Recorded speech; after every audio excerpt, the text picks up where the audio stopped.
Olá, tudo bem? Este vídeo é para dizer a você que eu não sou mais espírita. Eu sempre evitei tratar das minhas experiências pessoais. Sempre evitei falar de mim mesmo. Por quê?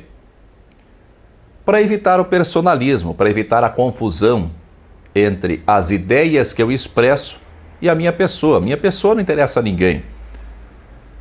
As ideias podem ter algum interesse. E pelo fato de eu saber que muitas pessoas acompanham os meus vídeos e que grande parte dessas pessoas é formada por espíritas, eu cheguei à conclusão, depois de muito pensar a respeito desse assunto, que seria desonesto de minha parte omitir essa importante mudança na minha vida e, consequentemente, mudança nas ideias que eu comunico. Eu devo dizer que eu sou muito grato ao Espiritismo. O Espiritismo abriu a minha mente para muitas ideias, para muitos conhecimentos, para muitas constatações e concepções de vida. Mas ao lado disso, as crenças propagadas pelo Espiritismo contribuíram para que eu esposasse uma série de crenças equivocadas e, em muitos casos, prejudiciais. E mais grave do que isso, contribuíram para que eu também ajudasse a propagar algumas dessas crenças.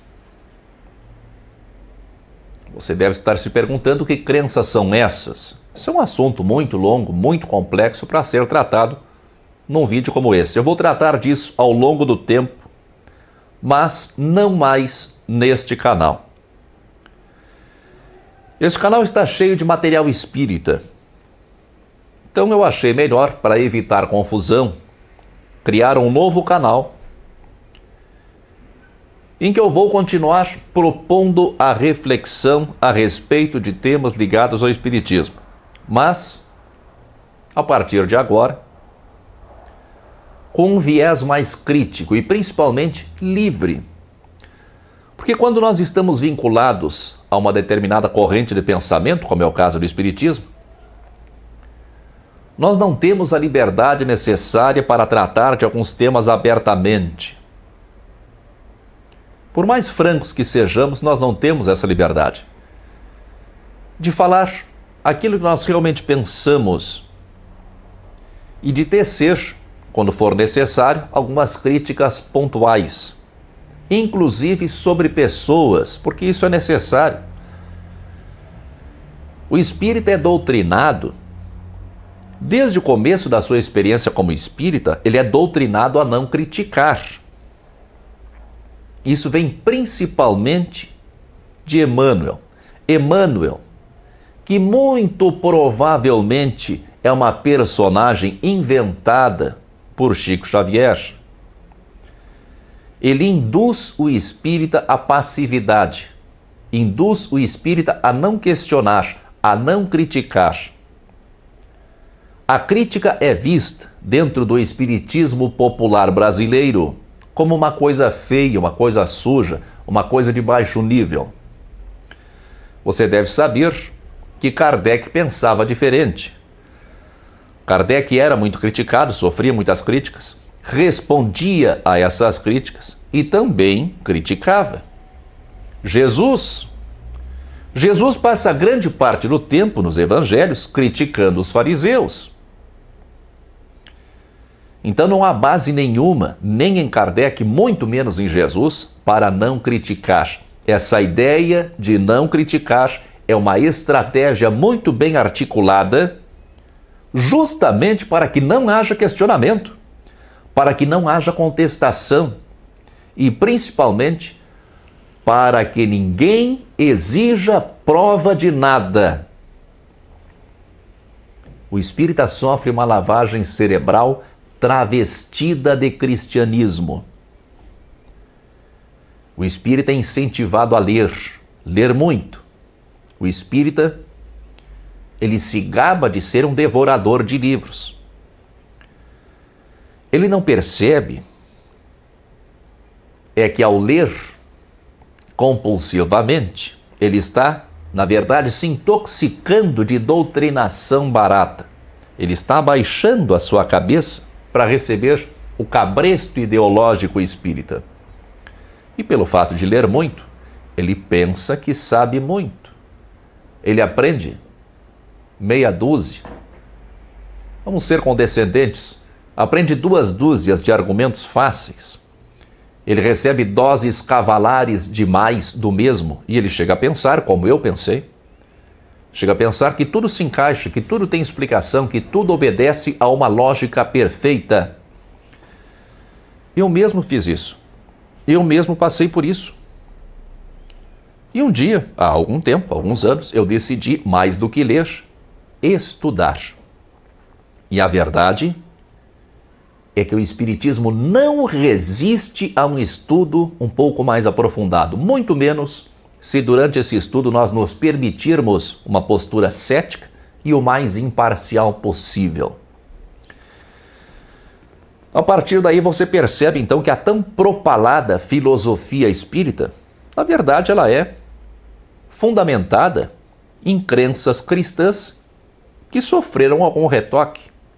Você percebe que a ciência espírita é tão falível quanto são falíveis os homens. Aliás, isso é uma coisa óbvia. Só não é óbvia para muitos espíritas. E você percebe que a religião espírita, que é o que realmente vingou no Brasil, além de ser pretensiosa, ela pode ser e é muito prejudicial.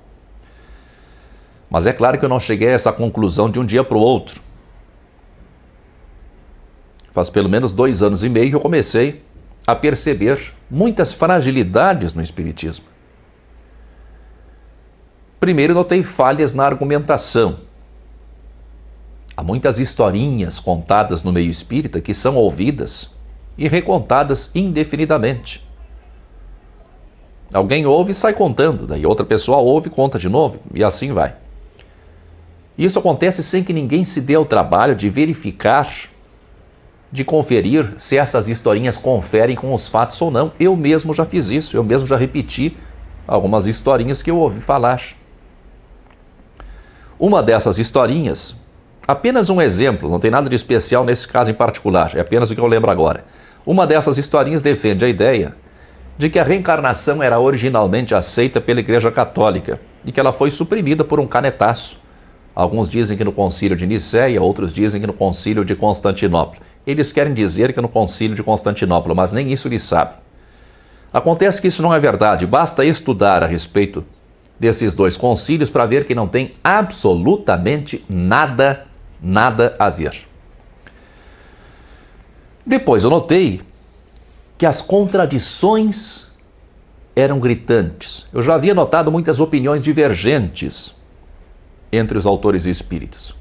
Mas há algum tempo eu comecei a ver que algumas dessas opiniões não são apenas divergentes, elas são frontalmente conflitantes umas com as outras. Ou seja, algumas delas necessariamente estão erradas. É o caso, por exemplo, e novamente eu alerto que isso é apenas um exemplo, é o caso, por exemplo, das descrições de Jesus, feitas por Emmanuel, por Ramatiz, por Humberto de Campos.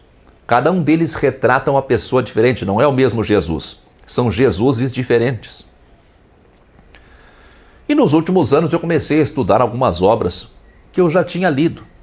Tinha lido há muito tempo, há uns 20 anos. Como algumas obras de Emmanuel, alguns livros do Divaldo, e os primeiros livros publicados por Chico Xavier. Andei relendo os primeiros livros dele por ordem cronológica. São livros que eu já tinha lido e tinha aceitado tudo aquilo sem questionamento. Mas hoje, mais maduro, mais estudado, portanto com um olhar um pouco mais exigente, o que é normal, alguns desses livros são simplesmente risíveis. Risíveis para não dizer deprimentes. E poderia fazer, como muitos espíritas fizeram e fazem, de voltar às origens do espiritismo e ficar apenas com Kardec. Muitos fizeram esse caminho. E quando eu comecei, algum tempo atrás, ainda neste canal, a tecer críticas ao movimento espírita, eu passei a receber muitos convites de organizações espíritas, organizações que rejeitam a FEB e que filtram melhor, são mais exigentes na escolha daquilo que pode e que não pode ser considerado espiritismo. Acontece que, revendo a obra de Kardec, e eu venho fazendo isso há alguns anos, eu me surpreendi com a fragilidade de muitos dos seus argumentos, com a decrepitude de algumas das suas opiniões pessoais e opiniões dos supostos espíritos que o auxiliavam. E o que é mais grave, muita fragilidade nos fundamentos do espiritismo. O espiritismo, que parece, apenas parece, um edifício sólido construído sobre a rocha, ele é, na verdade, um castelo de cartas construído sobre areia. Tem uma antiga edição do Livro dos Médiuns, eu já tive essa edição em meu poder, não tenho mais, que no final dele tinha um glossário elaborado pelo próprio Kardec. E nesse glossário, uma das definições de espírita estava escrito assim: espírita, aquele que acredita nas manifestações dos espíritos. Então, lendo essa definição de Kardec, eu pensei durante algum tempo, que eu poderia continuar me considerando espírita, me apresentando, me declarando como espírita, pelo fato de eu acreditar nas manifestações dos espíritos. Pensei muito sobre isso e acabei concluindo que isso é muito pouco para uma definição. Nós temos que ter em mente que uma definição é também uma delimitação. Quando nós definimos uma coisa, nós estamos delimitando essa coisa. E eu confesso que eu me sinto mais confortável sem estar delimitado por uma definição, pelo menos por enquanto. Eu acredito na sobrevivência do espírito após a morte do corpo físico, sobrevivência do espírito ou da consciência. Acredito na possibilidade de interação entre os habitantes de diferentes dimensões ou diferentes planos. Mas essas interações ou comunicações, elas são muito, mas muito, muito, muito mais raras do que os espíritas acreditam e do que os supostos médiuns espíritas fazem parecer. Hoje eu coloco em dúvida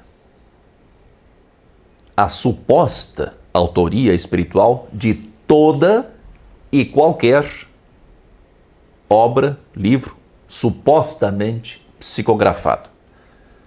Alguém pode perguntar, então, tá, mas e o Chico e o Divaldo? Chico e o Divaldo são pessoas muito inteligentes, não é à toa que eles se destacaram, são pessoas de sucesso no seu meio. E o Divaldo, além de inteligente, ele é um artista.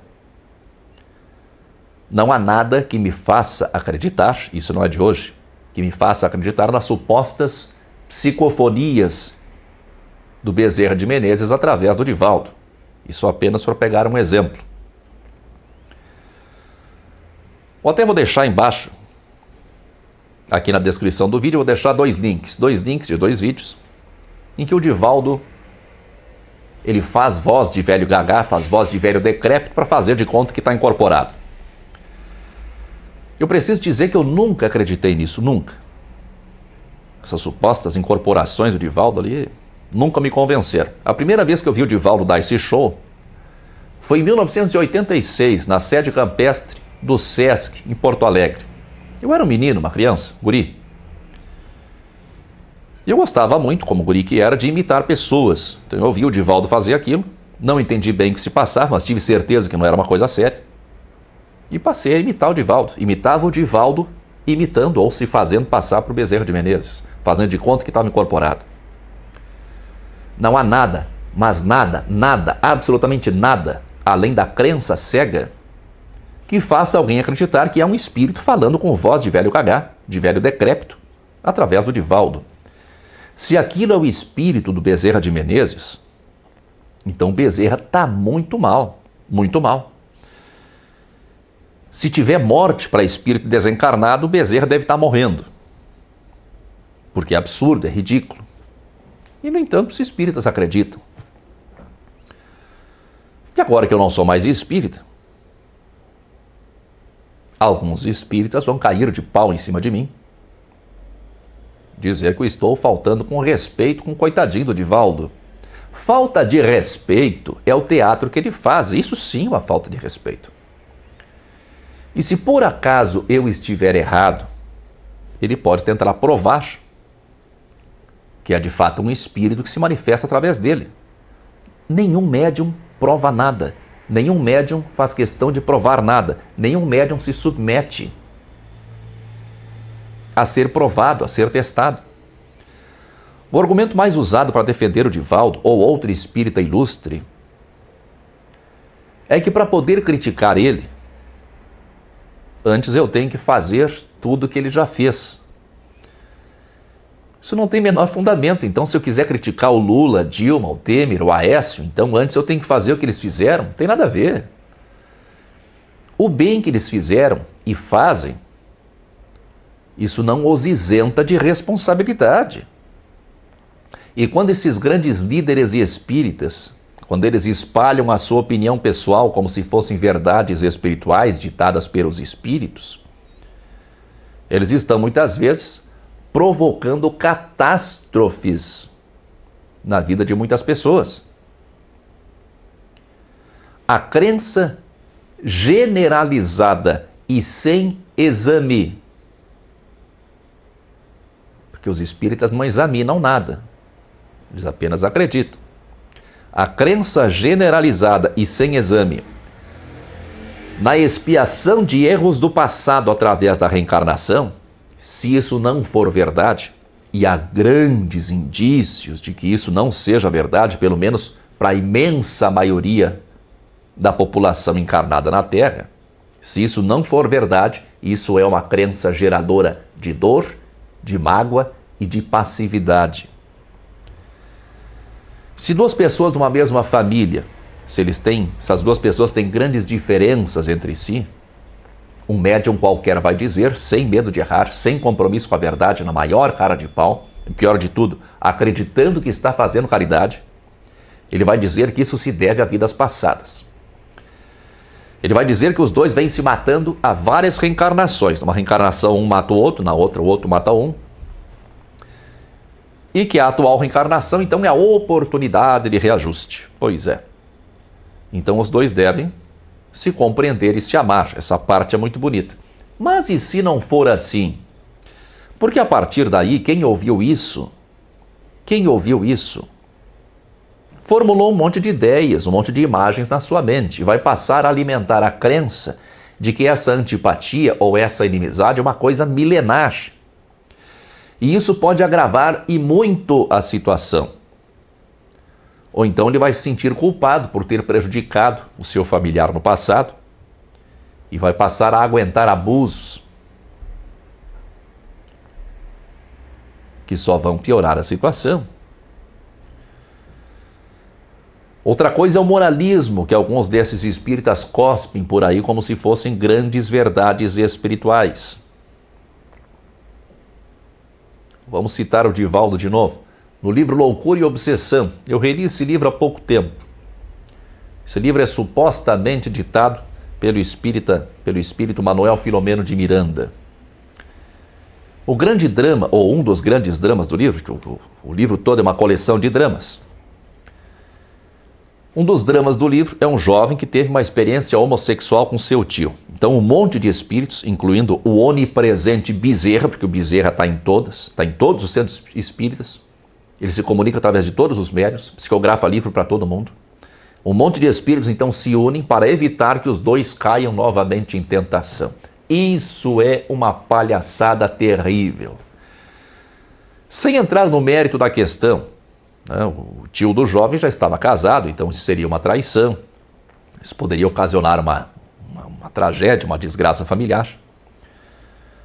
Mas eu não posso acreditar que um monte de espíritos, incluindo o Bezerra, que supostamente é um espírito muito ocupado, lidera milhares de espíritos, vão se juntar então um monte de espíritos trabalhadores da espiritualidade, junto com o Bezerra, para se ocupar das estrepulias sexuais de alguém? Por favor.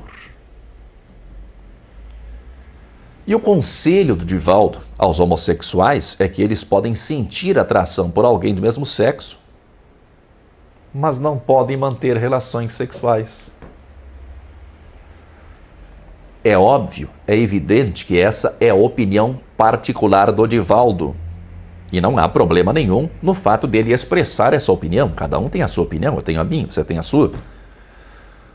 O problema é que ele leva a sua opinião pessoal para os livros supostamente psicografados. E aí os espíritas pensam que essa é a verdade. E se algum espírita homossexual ler um livro desses, ele vai alimentar sérios conflitos existenciais, provavelmente por toda a sua vida. Porque ele vai acreditar que ele está expiando alguma falta do passado, ou então que ele está passando por uma grande provação e que ele não pode sucumbir à tentação. Aí cada vez que ele sente desejo por alguém, ele vai imaginar já, como narra o livro Loucura e Obsessão, tem um monte de espírito ali na volta dele, incluindo o Bezerra, dizendo: não, meu filho, não, meu filho, não faça isso. As religiões cristãs, de um modo geral, fazem isso. Eles atribuem os seus próprios preconceitos a Deus, então não é eles que são preconceituosos, é Deus. É Deus que mandou, Deus que ordena assim. Acontece que todas as religiões cristãs, elas reconhecem que são movidas pela fé. Acreditar no que elas acreditam é apenas uma questão de fé, elas deixam isso muito claro. O Espiritismo não. O Espiritismo se apresenta como uma fé raciocinada. Mas não há o uso da razão no Espiritismo popular brasileiro. O que há é uma crença cega. Eu vou continuar falando de Espiritismo. No meu novo canal, eu vou demonstrar alguns erros gritantes, tanto da doutrina quanto do Espiritismo popular brasileiro. Eu lamento sinceramente por aqueles espíritas que me acompanham há mais tempo. De verdade. Eu fiz muitas amizades virtuais, eu respondi vários milhares de e-mails, já entrei muitas madrugadas adentro respondendo e-mails de pessoas que têm conflitos por causa dessas coisas que se diz no meio espírita. E conquistei até alguns colaboradores eventuais, pelos quais eu tenho muito carinho e muita gratidão. Mas isso faz parte da vida e é um caminho sem volta. Como eu me sinto como um ex-espírita? Em alguns aspectos eu me sinto aliviado. Há uma série de crenças com que eu não comungava. Mas como eu estava inserido nesse meio, eu não convinha que eu me opusesse a essas crenças. Então, nesse ponto, eu me sinto mais livre. Em alguns momentos, eu sinto uma certa nostalgia, porque é um processo ainda em andamento e muito recente. Deixei muitos amigos nos centros espíritas e deixei parte de mim mesmo. A minha filha Sofia, que é minha filha mais nova, ela está com 8 anos de idade.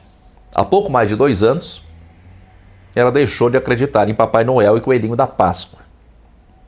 Alguns meses atrás, ela estava se preparando para dormir e nós conversamos, lembrando o tempo que ela era mais nova. Ela confessou, com um ar nostálgico, um pouco triste, que ela preferia acreditar em Papai Noel e Coelhinho da Páscoa. Ela preferiria continuar acreditando. Eu não posso simplificar as coisas desse modo e dizer que eu preferiria continuar acreditando no Espiritismo. É verdade que a crença espírita ela dá uma sensação de segurança muito boa, de que tudo se encaixa, tudo tem explicação. Acontece que eu descobri que essas coisas não são bem assim. Então não tem como voltar atrás. Não tem, no meu caso, não tem como voltar atrás. A minha confiança em Deus, a minha confiança na vida, não sofreu abalo algum. A minha certeza de que existe um bom propósito para a vida não mudou em nada. E no fundo nós sabemos, no fundo de nós sabemos que é isso que vale. O que vale realmente é isso. O Espiritismo, aliás, como qualquer religião cristã, ele não deu bola para o principal ensino de Jesus, que não é o amor. Jesus fala 3 vezes de amor no Evangelho. O principal ensino de Jesus é o desapego. O ensino mais recorrente nos Evangelhos, vou demonstrar isso com facilidade qualquer hora dessas, mas é preciso o tempo. O ensino mais recorrente nos Evangelhos é o desapego. Nós temos que ter em mente que a vida é movimento, então nós temos que aproveitar a vida sem nos apegar demasiadamente a nada e a ninguém. E então não faz muita diferença se nós temos mais crenças ou não. Se você quiser continuar me acompanhando, vou pedir que você clique nesse link, não sei se aqui ou aqui, em algum lugar eu vou colocar um link. Clicando nesse link, você vai ser dirigido para o meu novo canal. Eu ainda não publiquei nenhum vídeo nele, vou colocar apenas por enquanto um vídeo de abertura, mas assim que puder vou começar a publicar vídeos. Então se inscreva no meu novo canal e aguarde. Muita força e paz para você.